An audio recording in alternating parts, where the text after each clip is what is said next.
British கிழக்கிந்திய company உருவானது. 1599 September 22 லண்டனில் 21 வணிகர்கள் ஒன்று சேர்ந்து பிரிட்டிஷ் கிழக்கிந்திய கம்பெனியை நிறுவினர்.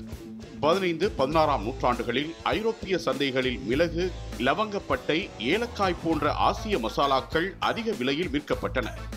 இந்த மசாலாக்களை இந்தியா, இந்தோனேஷியா, மலாய் போன்ற பகுதிகளில் வாங்கி ஐரோப்பிய சந்தைகளில் விற்பனை செய்தால் மிகப்பெரிய லாபம் கிடைக்கும் என்று கருதப்பட்டது. இதனால் ஐரோப்பிய நாடுகள் அனைத்தும் ஆசியாவின் மசாலா வணிகம் மீது ஆர்வம் காட்டத் தொடங்கின. 1498 வாஸ்கோடா காமா இந்தியாவை அடைந்தது முதல் போர்த்துகீசியரும் பின்னர் ஸ்பானியர்களும் ஆசிய வணிகத்தில் முன்னிலை வகித்தனர். 16ஆம் நூற்றாண்டின் மத்தியில் இங்கிலாந்தும் நெதர்லாந்தும் புதிய கடல் வல்லரசுகளாக வளரத் தொடங்கின.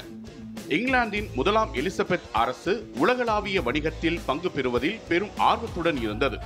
அதனால் மசாலா வணிகத்தில் பங்கு பெற வேண்டும் என்ற ஆவல் இங்கிலாந்து வணிகர்களிடையே அதிகரித்தது. அதற்காக தனிநபர்களான வணிகர்களை ஒருங்கிணைத்து அரச சாசனம் மூலம் சட்ட ரீதியான அதிகாரத்துடன் ஒரு நிறுவனம் அமைப்பது அவசியமாக்கப்பட்டது. இதையடுத்து 1599 செப்டம்பர் 22ஆம் நாள் லண்டனில் 21 வணிகர்கள் ஒன்று கூடி ஆசிய நாடுகள் நோக்கிய ஒரு வணிக குழுவை அமைக்கும் திட்டம் குறித்து விவாதித்தனர். இதன் மூலம் the governor and company of merchants of London trading into the East Indies என்ற வணிக நிறுவனம் உருவாக்கப்பட்டது. இது சுருக்கமாக ஈஸ்ட் இந்தியா கம்பெனி என அழைக்கப்பட்டது. இந்த கிழக்கிந்திய கம்பெனிக்கு 1600 டிசம்பர் 31 அன்று பிரிட்டிஷ் மகாராணி முதலாம் எலிசபெத்தின் அங்கீகாரத்துடன் ராயல் சார்ட்டர் எனப்படும் வர்த்தக சாசனம் வழங்கப்பட்டது. இதன் மூலம் கம்பெனிக்கு 15 ஆண்டுகள் தனி உரிமை வழங்கப்பட்டது. இதனைத் தொடர்ந்து 1601 பிப்ரவரி மாதம் சர் ஜேம்ஸ் லான்செஸ்டர் தலைமையில் கம்பெனியின் முதல் கடற்படை ரெட் டிராகன் உட்பட 4 கப்பல்களுடன் கிழக்கிந்தியா நோக்கி புறப்பட்டது.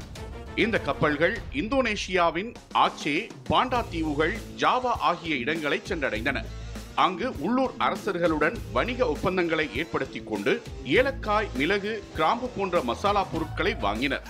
இக்கப்பல்கள் மசாலா சரக்குகளுடன் 1603 இங்கிலாந்து திரும்பின.